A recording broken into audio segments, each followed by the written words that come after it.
El cine noir vendió a estas mujeres como diosas peligrosas y luego las destruyó sin piedad. Aquí no verás glamour, verás lo que Hollywood escondió. Quédate si amas el cine clásico y quieres entender su lado más cruel. Suscríbete ahora o seguirán siendo olvidadas.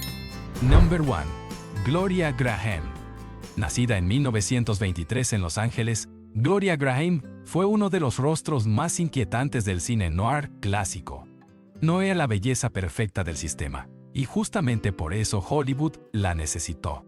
Su mirada cansada, su voz quebrada y su sensualidad ambigua la convirtieron en la mujer ideal para un género obsesionado con la culpa y el deseo. Durante los años 40 y 50, Graham brilló en películas clave del noir, encarnando mujeres vulnerables y peligrosas al mismo tiempo. En 1953 incluso ganó un Oscar, pero ese reconocimiento no la protegió.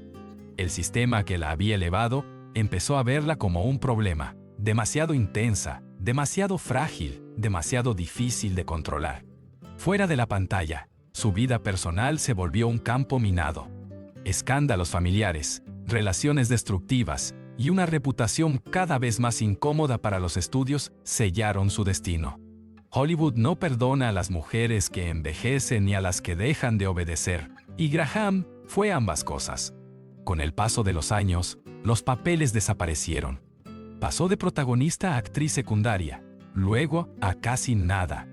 Vivió lejos del glamour que una vez representó, luchando contra la enfermedad y el abandono. Murió en 1981. Lejos del centro de la industria que la había consumido. Gloria Graham no envejeció horriblemente por el tiempo.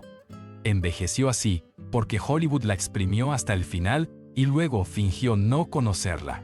Su historia es la prueba de que, en el cine noir, la tragedia no terminaba cuando acababa la película.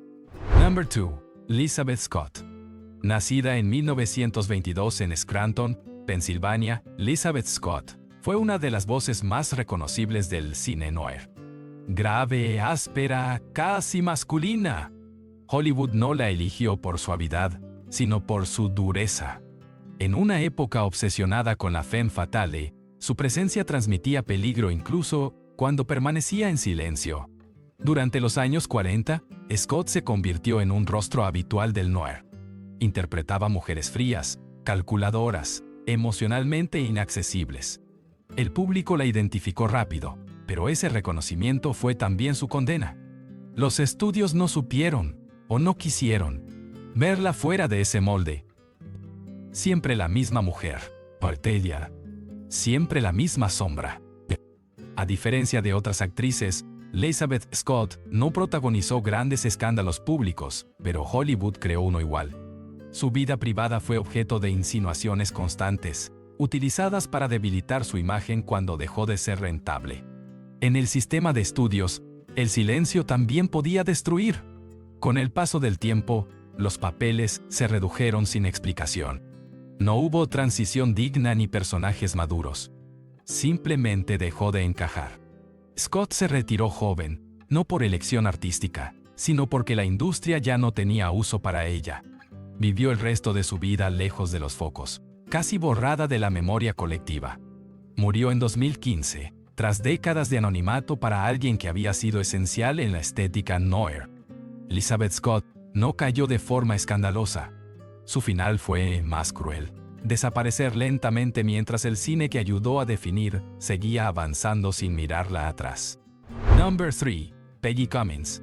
Nacida en 1925 en Gales, Peggy Cummins llegó a Hollywood siendo muy joven, con el rostro perfecto para vender inocencia. Pero el cine noir la transformó en otra cosa.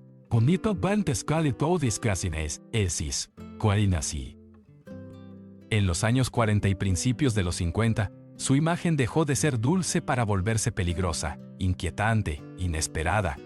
Su papel más recordado la convirtió en un icono oscuro. Y también selló su destino. Hollywood la necesitó solo por un momento. Cummins encajó a la perfección en el arquetipo de mujer letal, pero el sistema no supo qué hacer con ella después. No era femme fatale clásica, ni la heroína romántica tradicional. Era incómoda, Y Hollywood no tiene paciencia con lo que no puede clasificar.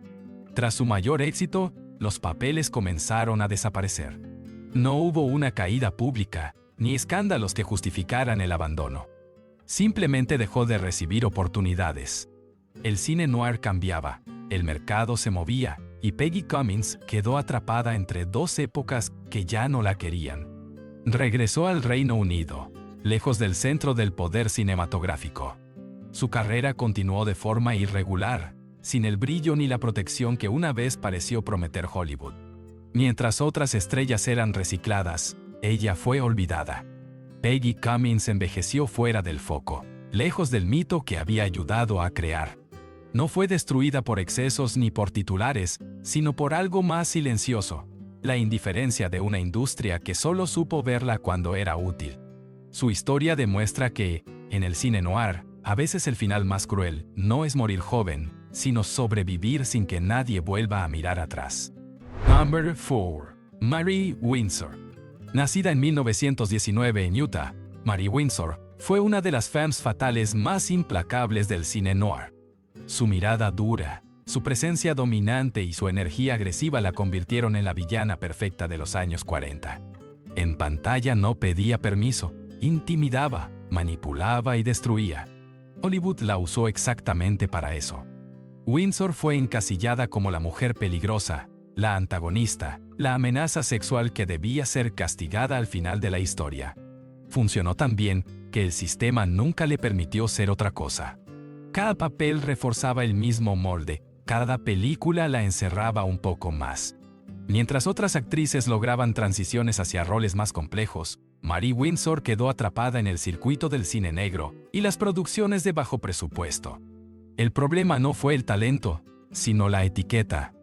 Una vez que el noir perdió fuerza, ella perdió su lugar. Con los años, los papeles se volvieron escasos y cada vez menos visibles. Pasó de ser temida en la pantalla a ser ignorada fuera de ella. No hubo homenajes, ni rescates tardíos, ni segundas oportunidades. Solo una lenta desaparición profesional. Murió en 2000, casi olvidada por el gran público, a pesar de haber definido uno de los rostros más reconocibles del cine noir clásico. Oh, Mary Windsor no envejeció horriblemente por decadencia personal. Envejeció así porque Hollywood decidió que las mujeres peligrosas solo eran interesantes mientras podían ser castigadas en la ficción y descartadas en la vida real. Póntico.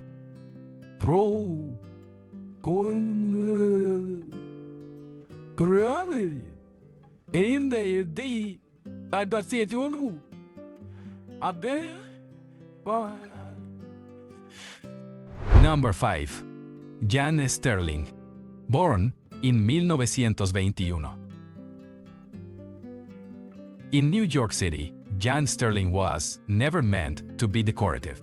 Her strength was intelligence, sharp dialogue, and a presence that felt grounded rather than glamorous. In the world of film noir, that made her valuable, but also dangerous to a system that preferred women to be easily replaceable. During the late 1940s and early 1950s, Sterling appeared in several noir and crime films, often playing women who were perceptive, emotionally complex, and uncomfortably realistic. She wasn't the classic femme fatale who seduced men into ruin. She was the woman who understood the ruin long before it happened. That subtlety worked against her. Hollywood rewarded exaggerated archetypes, not quiet depth. As the noir cycle faded, Sterling found herself pushed into supporting roles, then television, then gradually out of the conversation altogether. There was no scandal, no collapse, just a steady erosion of relevance. Unlike many of her contemporaries, Jan Sterling was aware of the system's limits. She spoke openly about Hollywood's treatment of women and the impossibility of aging with dignity inside it. That honesty did not earn her protection. It accelerated her marginalization. She continued working sporadically, but the roles never matched her early promise. By the time she passed away, in 2004, she was remembered more by specialists than by the audience she once moved. Jan Sterling did not age horribly in front of cameras. She aged horribly in a system that had no place for women who were intelligent, outspoken, and no longer young, and no interest in remembering them once they stopped fitting the frame. Number 6. Anne Savage. Born in 1921 in South Carolina, Anne Savage became one of the most disturbing faces of classic film noir. She was never meant to be glamorous. Her power came from aggression, desperation, and emotional violence. On screen, she didn't seduce men, she attacked them psychologically. In a genre built on danger, Savage felt genuinely unsafe. Her most famous noir performance shocked audiences. She portrayed a woman so unstable and cruel that she broke every feminine stereotype of 1940s Hollywood. The role made her unforgettable, but it also sealed her fate. The industry didn't see bravery or range. It saw a woman too intense to manage. Hollywood quickly trapped her in that single image. Savage was typecast as the vicious, unhinged woman with no opportunity to evolve. When the noir era faded, there was no transition into mature roles. Studios simply stopped offering work. She wasn't slowly sidelined, she was erased. The years that followed were marked by obscurity. She appeared occasionally in minor productions, far from the spotlight she once commanded. Recognition was replaced by financial insecurity and silence. The industry that had profited from her intensity chose to forget her. Anne Savage lived long enough to witness her own disappearance from Hollywood's memory. Any later appreciation came too late to change her reality. She did not age horribly because of excess or scandal. Oh, Anne Savage aged horribly because Hollywood feared the woman she embodied, and once that fear was no longer profitable, it abandoned her without looking back. Number 7. Audrey Totter. Born in 1917 in Joliet, Illinois, Audrey Totter became one of the sharpest and most dangerous faces of classic film noir. She didn't rely on softness or mystery. Her power came from intelligence, control, and a cold confidence that made her characters feel genuinely threatening. On screen, she wasn't reacting to men, she was always one step ahead of them. During the late 1940s, Totter flourished in noir roles that demanded strength and moral ambiguity. She portrayed women who manipulated situations with precision, fully aware of the consequences. For a brief period, Hollywood valued exactly that kind of presence. She wasn't decorative. She was essential. But that strength quickly became a limitation. Totter was heavily typecast as the calculating, ruthless woman. As audience tastes shifted and the noir cycle began to fade, the industry showed no interest in redefining her image. There was no transition into complex, age-appropriate roles. The offers simply slowed, then stopped. Unlike many of her contemporaries, Totter tried to adapt. She moved into television and continued working, but the status she once held was gone. Hollywood had already decided her usefulness had an expiration date. She lived a long life, passing away in 1997, but spent decades outside the spotlight she once dominated. By then, her legacy survived mostly through film noir retrospectives and dedicated fans. Audrey Totter did not age horribly because she failed. She aged horribly because Hollywood had no place for women who projected power once youth was no longer part of the fantasy and chose silence over reinvention. Number 8. Claire Trevor. Born in 1910 in New York City, Claire Trevor was one of the most emotionally complex actresses to emerge from classic film noir. She was never limited to beauty or seduction. Her strength lay in portraying women marked by exhaustion, regret, and moral collapse, characters who felt lived in, wounded, and painfully real. During the 1940s, Trevor became a defining presence in crime dramas and noir films. She played women on the edge of ruin with such authenticity that critics took notice. In 1948, she won an Academy Award, a rare acknowledgement for a noir adjacent performance. Yet, even that honor failed to secure her future in an industry obsessed with youth.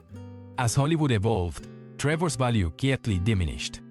Leading roles disappeared, replaced by secondary characters stripped of psychological depth. While male actors aged into authority and gravitas, Trevor aged into invisibility. The same realism that once earned praise became something the studios no longer wanted to confront. She continued working, but the center had moved away from her. The industry had no interest in offering mature women's stories that reflected their experience. Instead, it pushed them aside, as if emotional truth itself had an expiration date. Claire Trevor spent her later years respected, but distant from the spotlight she once commanded. When she died in 2000, her legacy lived mostly in film history circles, not in popular memory. She did not age horribly because she lost her talent. Claire Trevor aged horribly because Hollywood could not tolerate women who carried the weight of life on their faces and refused to let them remain visible once youth was gone. Number 9. Ida Lupino. Born in 1918 in London, Ida Lupino arrived in Hollywood with a seriousness that set her apart. In film noir, she rarely played fantasy. She portrayed women weighed down by fear, guilt, and moral conflict, characters who felt trapped by circumstances rather than empowered by seduction. Her performances carried a quiet intensity that made the genre feel painfully human. During the 1940s, Lupino became a trusted presence in noir and crime dramas. She specialized in damaged women, victims of violence, addiction, or social pressure. Audiences believed her because she didn't soften the pain. That realism earned respect, but it also made studio executives uncomfortable. Lupino questioned, challenged authority, and refused to behave like a compliant star. As she aged, opportunities narrowed quickly. Hollywood had little patience for women who thought critically, and even less for those who no longer fit its image of youth. Rather than fade into obscurity, Lupino made a radical decision. Becoming one of the few female directors of her era was not a promotion, it was a necessity for survival. Her directing work was groundbreaking, but it came at a cost. Lupino's health suffered, and her acting career never recovered its former status. She remained respected but marginal, admired quietly while excluded from the center. Ida Lupino lived long enough to see her influence acknowledged, but not fully restored. She did not age horribly because she failed. She aged horribly because Hollywood punished women who resisted control and offered no mercy. Once youth and obedience were gone. Number 10. Evelyn Keyes. Born in 1916 in Port Arthur, Texas, Evelyn Keyes entered Hollywood with the look of a rising star. She had beauty, charm, and early visibility in major productions. But in the world of film noir and post-war crime dramas, her career followed a quieter, more fragile path, one shaped by instability rather than control. During the 1940s, Keyes appeared in several dark, morally complex films, often portraying women caught between loyalty, fear, and survival. She was not the aggressive femme fatale. Instead, she embodied vulnerability under pressure, a woman reacting to forces larger than herself. That subtlety made her believable, but also easy to overlook in an industry that favored extremes. Behind the scenes, her personal life became a source of disruption. Multiple mariages, emotional strain, and conflicts with studios slowly weakened her standing. Hollywood tolerated instability only when it produced profits. When it didn't, patience vanished. Roles became smaller, then irregular, then rare. Unlike stars who fell suddenly, Keyes faded gradually. She continued working sporadically in film and television, but never regained momentum. There was no comeback, no reinvention. The system simply moved on, leaving her suspended between past recognition and present irrelevance. In later years, Keyes lived largely outside public attention, remembered more for who she once was than for what she was allowed to become. She died in 2008, far removed from the industry that once promised permanence. Evelyn Case did not age horribly because of scandal or collapse. She aged horribly because Hollywood offered her visibility without protection and withdrew both the moment she became inconvenient to maintain. Number 11. Gail Russell. Born in 1924 in Chicago, Gail Russell entered Hollywood with a fragile beauty that seemed almost out of place in the harsh world of film noir. Her presence was soft, vulnerable, and deeply human, qualities that made her stand out in a genre obsessed with danger and moral decay. On screen, she often appeared wounded rather than wicked, a woman already losing before the story even began. During the mid-1940s, Russell became a memorable figure in noir and drama films, admired for her sensitivity and emotional honesty. But behind the camera, the pressure was unbearable. She suffered from extreme stage fright, relying on alcohol to cope with the anxiety of performance. What Hollywood interpreted as instability was, in reality, fear. Instead of offering support, the system exploited her vulnerability. As her dependence worsened, studios grew impatient. Roles disappeared quickly, and Russell was labeled unreliable. There was no attempt to rehabilitate her career, only a quiet dismissal once she stopped being profitable. Her decline was swift and merciless. Struggling with addiction and isolation, she drifted away from Hollywood entirely. The industry that once showcased her fragility now refused to acknowledge it. By her early 30s, she was effectively erased from public life. Gail Russell died in 1961, at just 36 years old, alone and largely forgotten.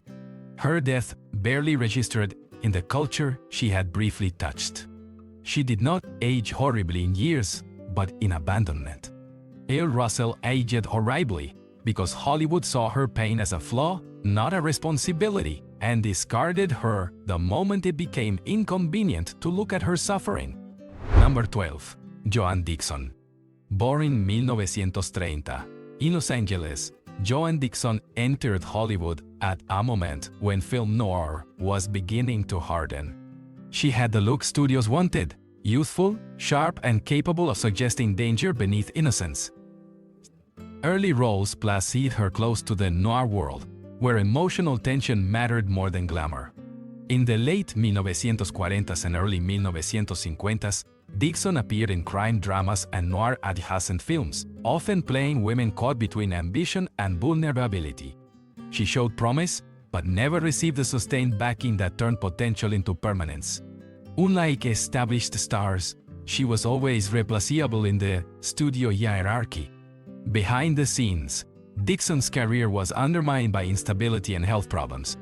Alcohol became a coping mechanism, and reliability quickly became an issue in an industry with no tolerance for weakness. Hollywood did not ask why a young actress was struggling. It simply labeled her difficult and moved on. Opportunities vanished with brutal speed. Roles were cancelled, contracts dissolved, and Dickson was left without support at an age when her career should have been growing. There was no public scandal, no dramatic fall, only quiet exclusion. By her early 20s, she was already on the outside. Her decline was short and devastating. In 1955, Joan Dickson died at just 24 years old, officially from alcohol-related causes. The news barely caused a ripple. Hollywood had already forgotten her. Joan Dickson did not age horribly in appearance or years. She aged horribly in possibility. Her story is one of a system that offers young women opportunity without protection and abandons them the moment fragility replaces usefulness. Number 13. Valentina Cortese. Born in 1923 in Milan, Valentina Cortese arrived in Hollywood as an exotic promise. She carried European elegance, emotional volatility, and a presence that felt both refined and unstable. In the noir era, she represented something foreign and unsettling, a woman who never fully belonged. During the late 1940s and early 1950s, Cortese appeared in American films that leaned toward psychological tension and moral ambiguity. Studios promoted her as a sophisticated import, but that image came with limits. Hollywood wanted her accent, her difference, her mystery, but only on its own terms. Cortese struggled to adapt to the rigid studio system. Language barriers, cultural isolation, and emotional fragility made her an uncomfortable fit. She was expected to transform herself without complaint, to erase parts of her identity while remaining exotic enough to sell. When she resisted, patience ran out. Roles became inconsistent, then scarce. Rather than being nurtured, Curtis was quietly sidelined. Hollywood had no framework for foreign actresses who aged, questioned authority, or refused to flatten themselves into stereotypes. Eventually, she returned to Europe, effectively erased from the American narrative. Although her career continued on stage and in European cinema, her Hollywood chapter closed without resolution or dignity. The promise was never fulfilled, only abandoned. Valentina Cortese did not age horribly because she lacked talent. She aged horribly because Hollywood treats difference as decoration, not as something to sustain.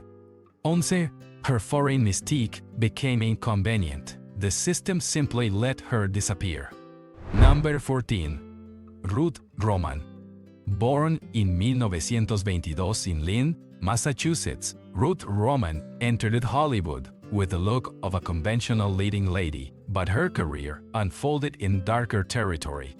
In film noir and crime dramas of the late 1940s, she often played women caught between desire, fear, and moral compromise, characters who felt trapped rather than empowered. Roman achieved visibility quickly, appearing opposite major stars and securing prominent roles. For a moment, it seemed she was positioned for longevity. But her success rested on a fragile balance. She was never fully protected by the studio system, only tolerated as long as she fit a narrow image. A single event altered her trajectory. A serious accident during travel left her physically injured and emotionally shaken. Although she returned to work, Hollywood's patience was short. In an industry obsessed with efficiency and perfection, vulnerability was treated as liability. Offers slowed, then quietly disappeared. Unlike actresses whose careers ended with scandal, Roman's decline was subtler and more cruel. She continued acting in television and smaller productions, but the momentum was gone.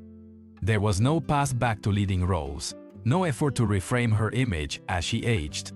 As the years passed, Roman became another familiar face relegated to the margins. She worked steadily but invisibly, her earlier impact reduced to trivia rather than legacy. The industry, that once relied on her presence, never acknowledged what it had taken from her. Ruth Roman did not age horribly because she lost relevance. She aged horribly because Hollywood had no tolerance for interruption, injury, or fragility, and once she stepped outside its ideal rhythm, it replaced her without hesitation. Number 15. Phyllis Thaxter. Born in 1921 in Portland, Oregon, Phyllis Thaxter entered Hollywood with intelligence and restraint, rather than overt sensuality. In the shadowed world of film noir and post-war dramas, she often played women marked by quiet desperation, wives, lovers, or witnesses trapped in moral gray zones. Her performances were subtle, internal, and unsettling in their realism. During the late 1940s and early 1950s, Thaxter appeared in a series of crime and noir adjacent films that required emotional control rather than spectacle. She was dependable, thoughtful, and convincing. But in a system that rewarded extremes, that very restraint became a disadvantage. She was respected, but never protected. As Hollywood's priorities shifted, Thaxter found herself increasingly confined to secondary roles. There was no scandal to explain the decline, no dramatic rupture. The industry simply stopped seeing a future for women whose strength came from understatement rather than seduction. Leading roles vanished, replaced by brief appearances and diminishing relevance. Thaxter made a decisive choice to step away. Unlike many of her peers, she left the industry while she still could, prioritizing family over a system that offered no stability or dignity with age. But that decision came with a cost: erasure. Hollywood rarely remembers women who exit quietly. In later years, she was known to new generations only through a handful of iconic roles, disconnected from the fuller body of her work. Her contributions to noir were rarely discussed, her absence accepted without question. Phyllis Taxter did not age horribly in public view. She aged horribly in historical memory, because Hollywood only preserves the women who remain visible, and quietly discards those who choose not to be consumed by it. Number 16. Veronica Lake. Born in 1922 in Brooklyn, New York, Veronica Lake became one of the most recognizable faces of classic film noir almost overnight. Her trademark peekaboo hairstyle, cool detachment, and icy beauty turned her into a wartime icon. On screen, she embodied mystery and danger with effortless precision. Hollywood adored her image, until it decided it no longer could. During the early 1940s, Lake was everywhere. She starred in successful noir and thriller films, and was marketed as a symbol of modern femininity. But behind the glamour, she struggled with mental health issues, severe migraines, and emotional instability. The studio system had no patience for that. What it had once protected it now labeled as difficult. As her behavior became less predictable, Hollywood turned on her quickly. Roles vanished, contracts were dropped, and her carefully constructed image collapsed. Unlike male stars who were shielded through decline, Lake was publicly blamed for her fall. The industry rewrote the story to make her expendable. What followed was one of the most brutal post-Hollywood lives of any noir actress. She worked as a bartender, lived in poverty, and became a cautionary tale rather than a respected artist. The woman who once defined elegance was reduced to a headline about failure. Lake lived long enough to see brief nostalgic interest return, but it did little to repair the damage. She died in 1973, worn down by illness, alcoholism, and abandonment. Veronica Lake did not age horribly because beauty faded. She aged horribly because Hollywood built her as an image, not a person, and once that image cracked, it discarded her without mercy. Number 17. Jane Greer. Born in 1924 in Washington, D.C., Jane Greer carried a quiet intensity that made her unforgettable in classic film noir. She didn't project danger through aggression or glamour. Her power came from restraint, an almost unreadable calm that suggested calculation beneath the surface. On a screen, she felt composed, observant, and quietly lethal. In the mid-1940s, Greer became closely associated with noir roles that emphasized psychological control rather than overt seduction. She played women who rarely raised their voices, yet dominated scenes through stillness and intelligence. For a moment, Hollywood understood her value. She represented a different kind of femme fatale, colder, subtler, and more unsettling. That subtlety became her limitation. The studio system preferred exaggerated archetypes, not nuance. As the noir era waned, Greer found herself increasingly confined to supporting roles. There was no attempt to evolve her image into mature or complex characters. She wasn't pushed out dramatically, she was quietly edged aside. Unlike many of her peers, Greer maintained a relatively stable personal life, but stability offered no protection. Hollywood's indifference was structural. Roles continued to shrink, and by the time she aged beyond ingenuous status, she was no longer considered central. She continued working sporadically in television and occasional film appearances, but the influence she once held was gone. Recognition shifted from mainstream audiences to niche noir enthusiasts. Jane Greer did not age horribly because of scandal or collapse. She aged horribly because Hollywood has little patience for subtle power in women, and even less interest in preserving it once youth is no longer part of the appeal. Number 18. a Yvonne de Carlos. Born in 1922 in Vancouver, Yvonne de Carlo entered Hollywood with striking beauty and a physical presence that studios found impossible to ignore. While she later became widely known for mainstream roles, her early career moved through darker, more morally charged territory. In noir and noir-adjacent films of the 1940s, she often played women defined by inner conflict, danger, and suppressed desire. During that period, De Carlo was valued for her intensity as much as her appearance. She projected strength, but it was a fragile kind, always close to collapse. Hollywood embraced her image aggressively, working her relentlessly and stretching her across genres without regard for longevity. Success came fast, but it came without protection. The physical toll was severe. De Carlo suffered a major spinal injury that left her in chronic pain for the rest of her life. She continued working through it, relying on medication to endure the strain. The industry praised her resilience while quietly normalizing her suffering. When she aged, the same system that had pushed her beyond her limits showed little interest in adapting around her condition. As years passed, De Carlo's career shifted away from prestige. Visibility remained, but depth disappeared. She became familiar rather than respected, present but no longer central. Behind the scenes, pain and medical dependency shaped her daily life. She lived into old age, but her later years were marked by physical hardship and emotional distance from the legacy she helped build. Hollywood remembered her image more than her endurance. Yvonne de Carlo did not age horribly because she faded from view. She aged horribly because her body paid the price for an industry that demanded everything when she was young and offered nothing when the damage became permanent. Number 19. Barbara Payton.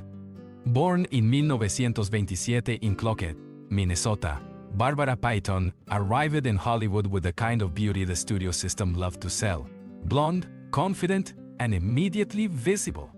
In the late 1940s, she entered the orbit of film noir and crime dramas, playing women whose allure carried an undercurrent of danger. For a brief moment, her future seemed secure. But Payton's rise was fragile from the start. She was promoted aggressively without the institutional protection given to bigger stars. Her personal life quickly became public spectacle, shaped by turbulent relationships, substance abuse, and constant press scrutiny. Hollywood did not step in to shield her. It stepped back and watched. As scandals escalated, studios distanced themselves. Trolls disappeared almost overnight. Unlike actresses, whose careers declined quietly, Payton's fall was public and brutal. She was labeled unstable and unreliable, terms often used to justify erasing women the system no longer wanted to manage. What followed was a rapid descent into poverty and isolation. Payton struggled with addiction and illness, moving between cheap hotels and temporary shelters. The woman once photographed as a rising star was now treated as a cautionary tale, stripped of dignity and opportunity. By the time she died in 1967, at just 39 years old, Hollywood had long since turned away. There were no retrospectives, no attempts at rehabilitation, no meaningful acknowledgement of what had gone wrong. Barbara Payton did not age horribly in years. She aged horribly in abandonment. Her story exposes the darkest truth of the studio era. Hollywood could create stars overnight, but when they fell, it let them hit the ground alone and never looked back. Number 20. Linda Darnell. Born in 1923 in Dallas, Texas, Linda Darnell was introduced to Hollywood as a vision of perfection. From a young age, she was molded into a studio ideal: beautiful, controlled, and marketable.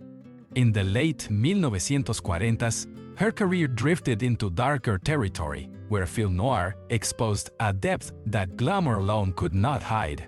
Darnell excelled in roles that required emotional fracture. She portrayed women marked by jealousy, guilt, and quiet despair, bringing a rawness that contrasted sharply with her carefully maintained image. For a time, Hollywood benefited from that contrast. She was both polished and damaged, useful in a genre built on contradiction. Behind the scenes, however, her life was unraveling. Early fame came with intense pressure, broken relationships, and growing dependence on alcohol. The studio system, which had controlled her image from adolescence, offered no guidance once cracks appeared. As she aged, roles diminished quickly. Hollywood had no interest in reshaping her career beyond youth and beauty. By the 1950s, Darnell was already on the margins. Leading roles vanished, replaced by sporadic work and long stretches of unemployment. Emotional instability and isolation deepened. The industry that once celebrated her perfection now viewed her as a liability. Her final years were marked by tragedy. In 1965, she died at just 41 after suffering severe burns in a house fire, an end as painful as it was sudden. Her death shocked briefly, then faded from conversation. Linda Darnell did not age horribly because talent disappeared. She aged horribly because Hollywood built her too young, demanded too much, and abandoned her the moment she could no longer sustain the illusion it created.